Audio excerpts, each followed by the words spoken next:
Brandon. I'm CJ or Crow. Or I have a bunch of nicknames, so. But yeah, I've been from the time I was about 16 till I was about 17 and a half. You know, I was homeless on the streets. It's pretty hard, like trying to get by every day and for your meals and stuff like that. Also, if you have to go to the brink, sometimes stealing, robbing people and stuff, it gets rough. Especially if you have a drug habit too. On top of that, I was kicked out at the age of 16. I got kicked out because I wasn't employed. I was unemployed. I wasn't going to school, so I was doing pretty bad. I was doing drugs and everything else, so it got pretty rough.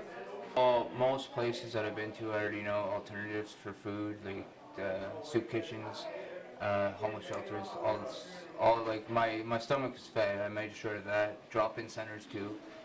But mostly what I would try to do is either try to look for a friend I could stay with, look for work if possible, but mostly no one would hire a homeless person, right? So if you don't have an address to be contacted at or a source of bank information or anything, so that's pretty rough there too.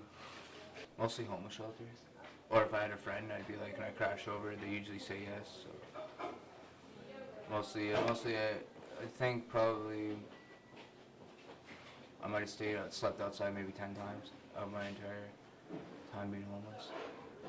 I lived on the street for about a couple of weeks. Me and my parents, this is how I got kicked off. Me and my parents were having an argument over drugs and me becoming in late and stuff and just bad habits and stuff. So they got sick of it, they kicked me out. And every time I try to go back in, they just keep kicking me out, whatever. And then they finally said come back when you found like God or something or whatever. So I kind of like stayed at the Harvest House, and I met a good friend Rico of mine, and he helped me find God again. I stayed there a couple of nights, and then I'm like, okay, I'm ready to go home. Went home, apologized, talked stuff out, and now I'm back living with my parents again. I started stealing from my parents to support the habit. And that's when I gone overboard. Hawked a lot of my stuff, sold a lot of my stuff for drugs or cigarettes or basically anything, stuff that I needed. So for me, I got attached to drugs because my buddies were doing it and basically peer pressure and stuff, and you know, like I realized I got to stop, but it didn't really work out, so I kept doing it. I was smoking like every day, and then I went into heavy stuff, and then that kind of messed me up, and it still messed me up. And like right now, like I got court stuff because of the past of hard stuff, and pretty much myself. You once you clash with reality and you realize, you look at yourself in the mirror, you realize that you failed everyone else. You failed everyone else around you, but the person you failed the most is yourself. So, and it just after you're on drugs and stuff, you feel disgusted with yourself. You don't have strength in yourself. You just don't feel the that's what I'm looking for. Motivation to do anything. So, because you don't think, like, pretty much you think you're worthless, and it's happened. I felt that way many times, but basically it's the other way around too. People could say you just gotta get back on the horse and try to work at things and stuff. My drug of choice was usually cocaine or speed or ecstasy, and trust me, it gets pretty bad.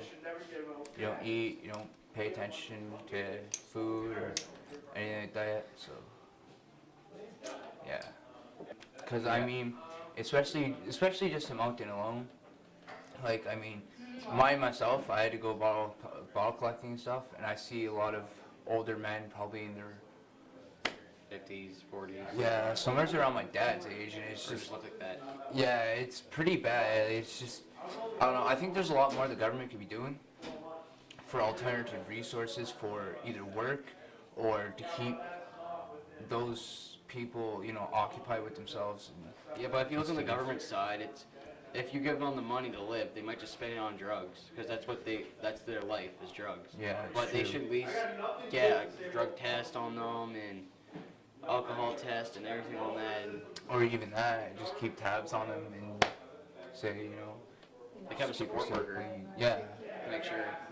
So, but it's pretty rough. There's a lot of people that I've known that are in deeper holes than I am myself. So, or have been in deeper holes than me. So. Just like my buddy, I could walk in this house and he doesn't get paid until March 20th, and look in his house and there's no food whatsoever, and it's really sad. Well, in the end, people need people. We all need each other. We all need each other's support. Either if it's with drugs, or being homeless, or homework, or just anything. People need people. It's pretty much what it sums down to in the end. And the only way you can really help, the only way you can get help is if you help yourself. So.